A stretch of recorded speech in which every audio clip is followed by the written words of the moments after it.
दिल्ली तो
class sir 2 minute के लिए रुक जाओ। मेरी क्लास शुरू हो गई है। नहीं शुरू हो गई है।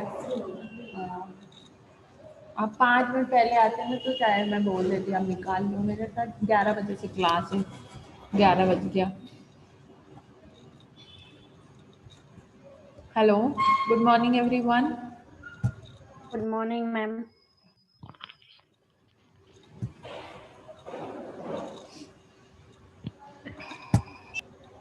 आप लोगों को स्लाइड दिख रही है बेटा? Yes ma'am.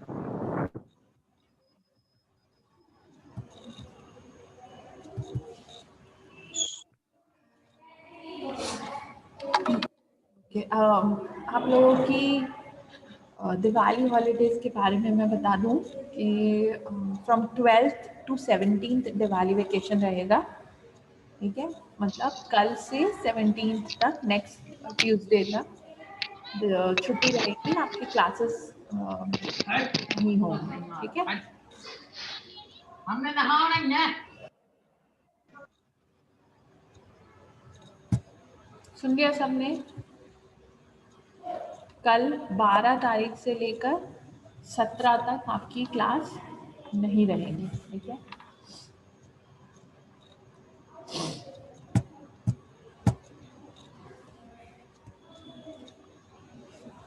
क्या अभी मैं नोटिस भी ग्रुप में डाल दूंगी, जो ऑफिशियल नोटिस है वो मैं ग्रुप में शेयर कर दूंगी आपके।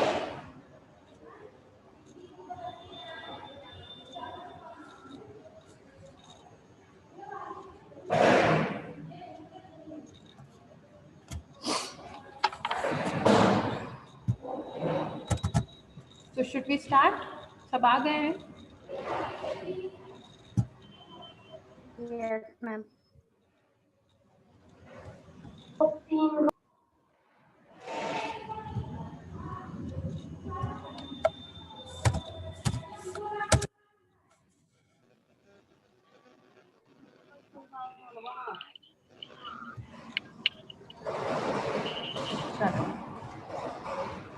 सो आज हमें रूल्स रिगार्डिंग डैमेजेस पढ़ना है, ओके। कल जहाँ तक पढ़ा था सबको समझ में आ गया types of damages?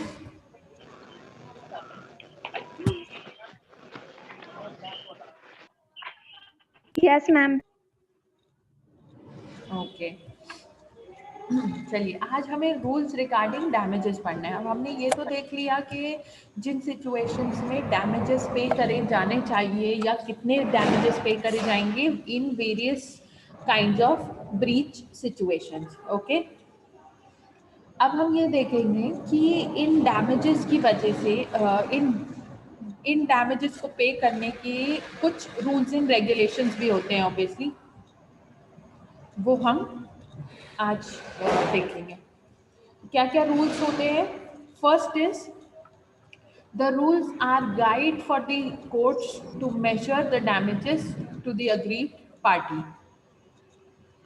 The following are the types of damages awarded by the court, ठीक है। तो ये जो रूल्स अब हम पढ़ने वाले हैं, इन टाइप ऑफ रूल्स से डैमेजेस कैलकुलेट करना इजी होता है जो अग्रीड पार्टी है उसके लिए, okay. Then first is compensation, okay. The court awards compensation and not penalty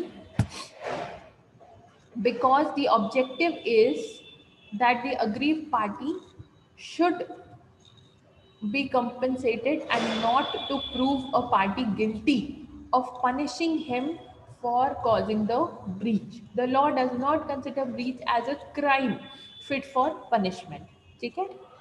तो कॉम्पनसेशन पे किया जाता है, मीन्स डैमेजेस जो क्लेम किए जाएंगे वो एज अ कॉम्पनसेशन होते हैं and it is not a penalty, ठीक है।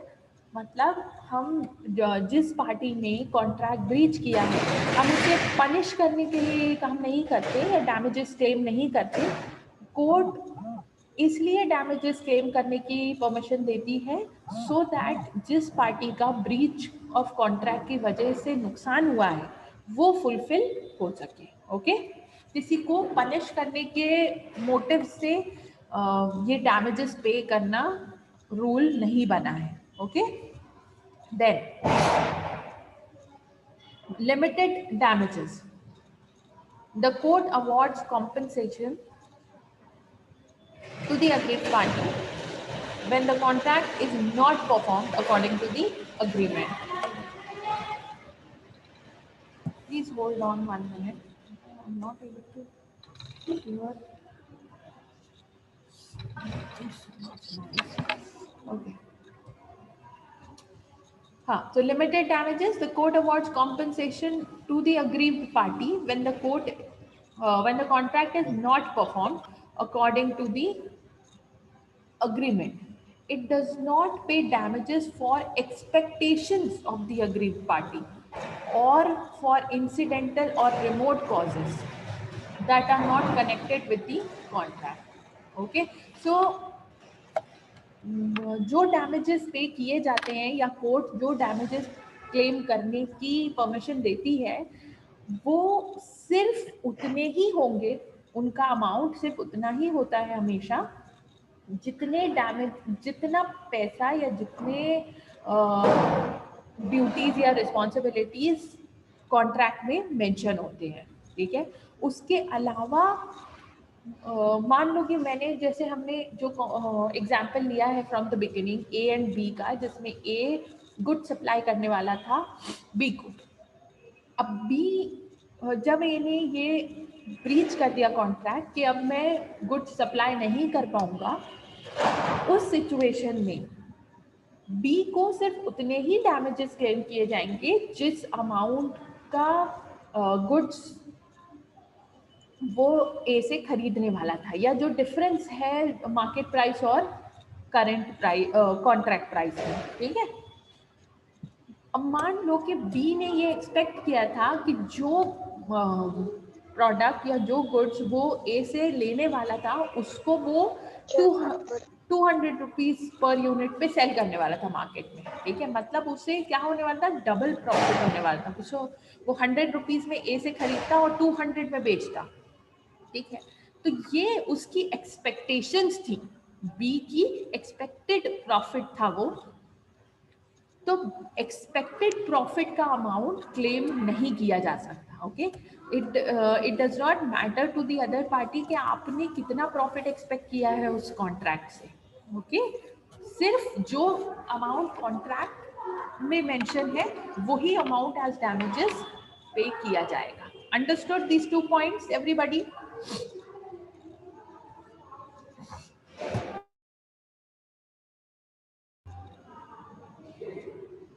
Yes or no? Ma'am limited damages एक बार और एक्सप्लेन कर दीजिए। Okay. आप सबने नाम लिख दिया है अटेंडेंस का? Yes ma'am. One second, I'll just save the attendance and I'll explain. Okay?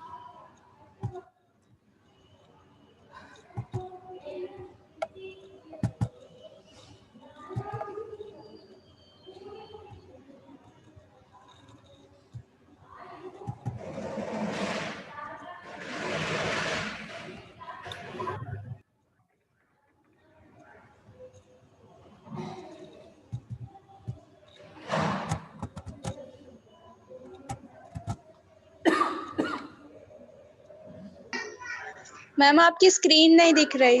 हाँ, क्योंकि मैंने बोला ना कि मैं अटेंडेंस सेव कर रही हूँ।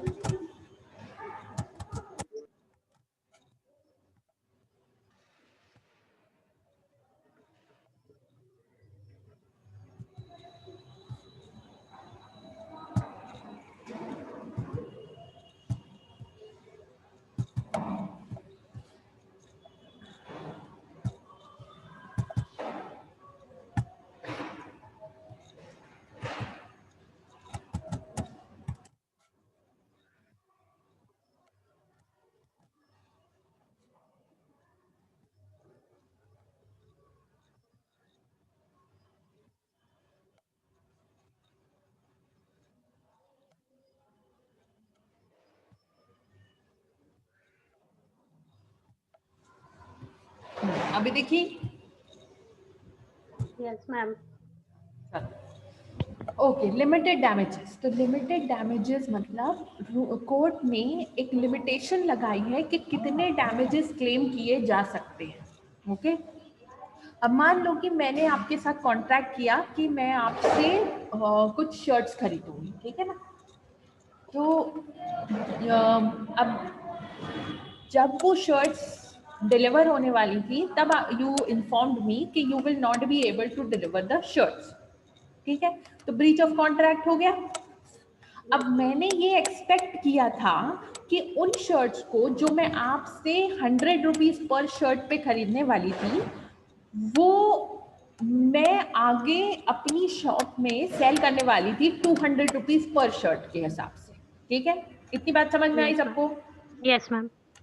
तो मेरा एक्सपेक्टेशंस क्या था कि मैं 1000 शर्ट जो 1 लाख रुपीस में खरीदूंगी, मतलब 100 रुपए पर शर्ट के हिसाब से 1000 शर्ट का कितना हुआ, 1 लाख रुपीस, ठीक है। Yes ma'am. तो मैंने ये एक्सपेक्ट किया था कि मैं जब उसे 200 रुपीज पर शर्ट पे बेचूंगी तो मुझे 2 लाख रुपीस मिलेंगे, ठीक है, मतलब मुझे प्रॉफिट होगा 2 लाख रुपीस का, 1 लाख का प्रॉफिट होगा क्योंकि 1 लाख मेरी कॉस्ट थी, ओके।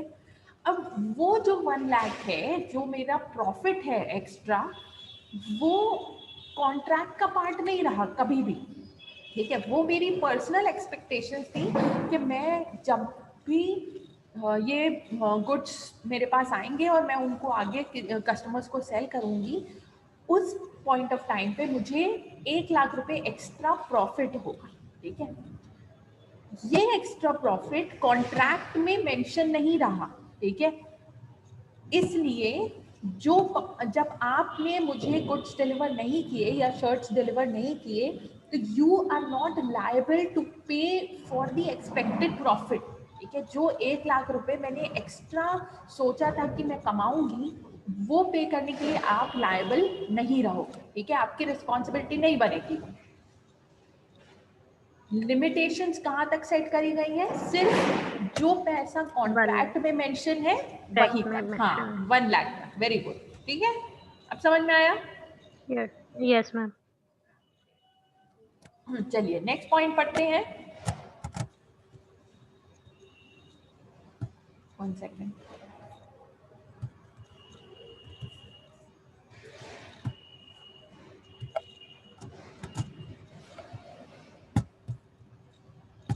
हाँ, नेक्स्ट पॉइंट पढ़ते हैं, damages attributed directly to the contract. Damages are awarded by the court for losses occurring in due course of the contract. Damages may be general or special depending on the circumstances of the case, ठीक है। तो जो damages या जो losses contract perform होने के बीचों बीच अकर हो रहे हैं, जैसे जिस डेट को मैंने कॉन्ट्रैक्ट किया और जिस दिन कॉन्ट्रैक्ट एंड होना था या परफॉर्म होना था, उन दोनों डेट्स के बीच में या फाइनल जिस दिन परफॉर्म होना था उस डेट पर अगर कोई डैमेजेस अकर होते हैं because of breach of contract, तो वही डैमेजेस पे किए जाएंगे। उसके बाद अगर आपको कोई नुकसान हो जाता है उस पर्टिकुलर कॉन्ट्रैक्ट के ब्रीच होने की वजह से, वो डैमेजेस क्लेम करना पॉसिबल नहीं है, ठीक है। जैसे अभी हमने शर्ट्स का जो एग्जांपल लिया था, अब मान लीजिए कि आपने मुझे मना कर दिया कि आप बाल कहाँ है, मुझे समझ में आता कि आप how difficult it is to understand कि क्लास में अपनी माइक को म्यूट रखें। एक तो आप लोग म्यूट नहीं करते, ऊपर से इतना हंगामा मचा के रखा होता है घर पे। आई डोंट अंडरस्टैंड कि आप लोग पढ़ रहे होते हैं या क्या कर रहे होते हैं। छोटे बच्चे हो क्या, फर्स्ट ईयर में आगे हो, थोड़ा सा ध्यान दिया करो इन सब चीजों पे। चलो, सो डैमेजेस जैसे हमने एग्जांपल लिया था कि आप मुझे 1000 शर्ट्स प्रोवाइड करने वाले थे at the rate of 100 rupees, ठीक है। अब आपने मना कर दिया कि आप शर्ट्स प्रोवाइड नहीं करवा पाओगे, ठीक है। वहां हमने डैमेजेस क्लेम कर लिए, एंड हो गया वो सब चीज़, ठीक है। अब मान लो कि मुझे 1 महीने बाद याद आता है कि मैंने प्रॉमिस किया हुआ था इस कॉन्ट्रैक्ट के अकॉर्डिंग किसी 100 कस्टमर्स से कि मैं उनको शर्ट्स प्रोवाइड करूंगी। अब क्योंकि मैंने उन्हें शर्ट प्रोवाइड नहीं करी ना, तो दैट मीन्स के वो उन कस्टमर्स का पैसा तो मुझे वापस करना पड़ेगा, ठीक है। तो ये चीज़ कब अकर हो रही है, हमारे कॉन्ट्रैक्ट को सेटल करने के बाद अकर हो रही है, ठीक है, जिसको हम अब एज डैमेजेस क्लेम नहीं कर पाएंगे, ठीक है। जो नुकसान हमें कॉन्ट्रैक्ट के चलते हुए या कॉन्ट्रैक्ट के बीच में होता है उसी को हम क्लेम करेंगे, बाकी हम किसी चीज़ को क्लेम नहीं कर सकते। जो हमारे नुकसान कॉन्ट्रैक्ट एंड होने के बाद हो रहा है वो क्लेम नहीं किया जाएगा। अंडरस्टूड?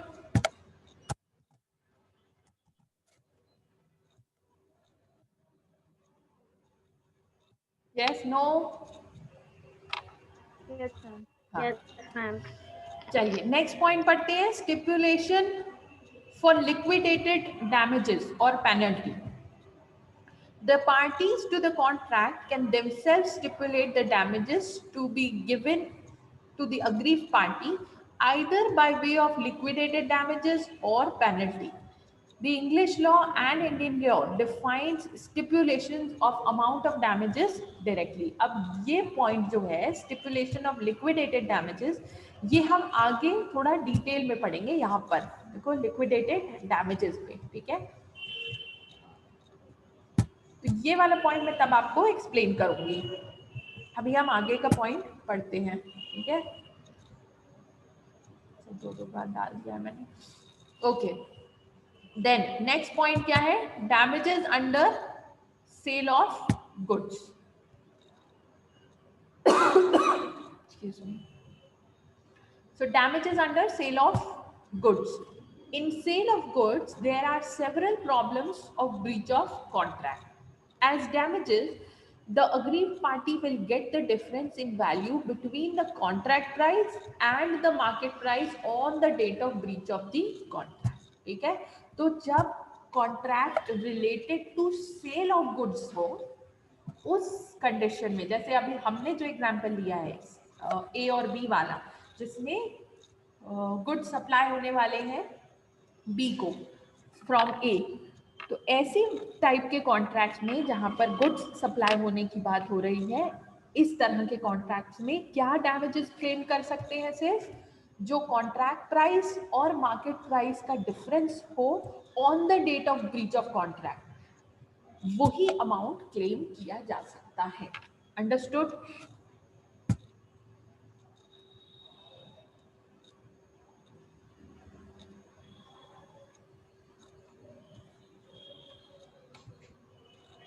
हाँ नहीं, कुछ तो बोला करो. Yes ma'am. हाँ, ओके. ऐसे अनरिस्पॉन्सिव क्लास में थोड़ा सा दिक्कत हो जाती है, बिकॉज मुझे लगता है कि फिर आप में से कुछ सुन ही नहीं रहा है, ठीक है ना. तो कीप रिस्पॉन्डिंग.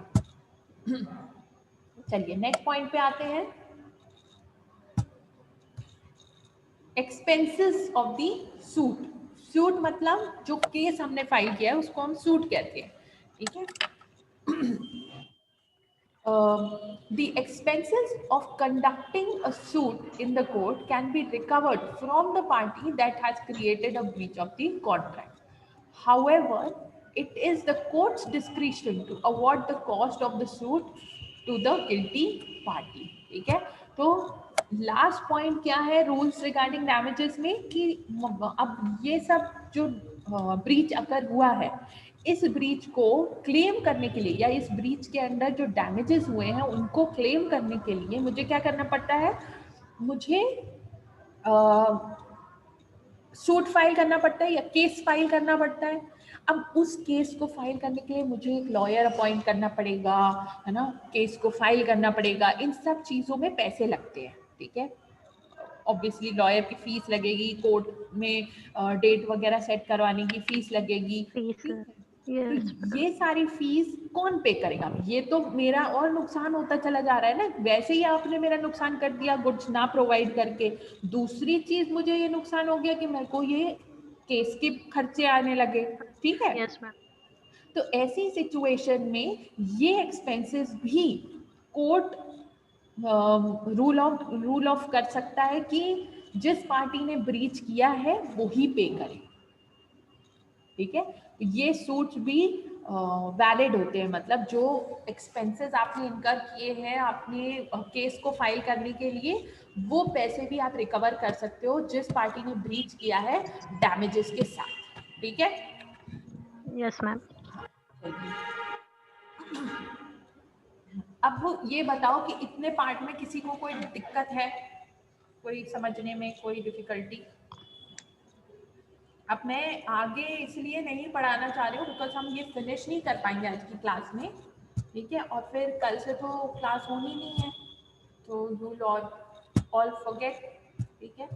इससे बेटर है कि हम फ्रेश जब हम वापस आएंगे तब हम ये इंडियन लॉ और इंग्लिश लॉ में कंपैरिजन पढ़ेंगे, ठीक है, कि दोनों लॉज में क्या डिफरेंस है रिगार्डिंग पेनल्टी और हम क्या चीज़ फॉलो करते हैं उनमें से। Okay, yes ma'am.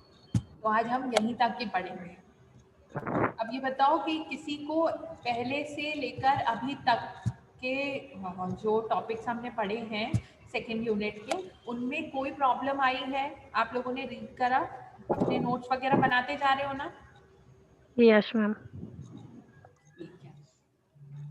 If anybody wants कि आप मुझे अगर आप दिखाना चाहते हो कि आपने जो नोट्स बनाया है वो ठीक है या नहीं, तो आप मुझे व्हाट्सएप पे या तो पिक्चर क्लिक करके भेज दो या पीडीएफ स्कैन करके भेज दो, ठीक है? या फिर मैंने आपको ईमेल आईडी दी थी क्लास में, उस पर भेज सकते हो। Yes ma'am. ओके, चलिए, तो we'll stop here and happy Diwali to everyone.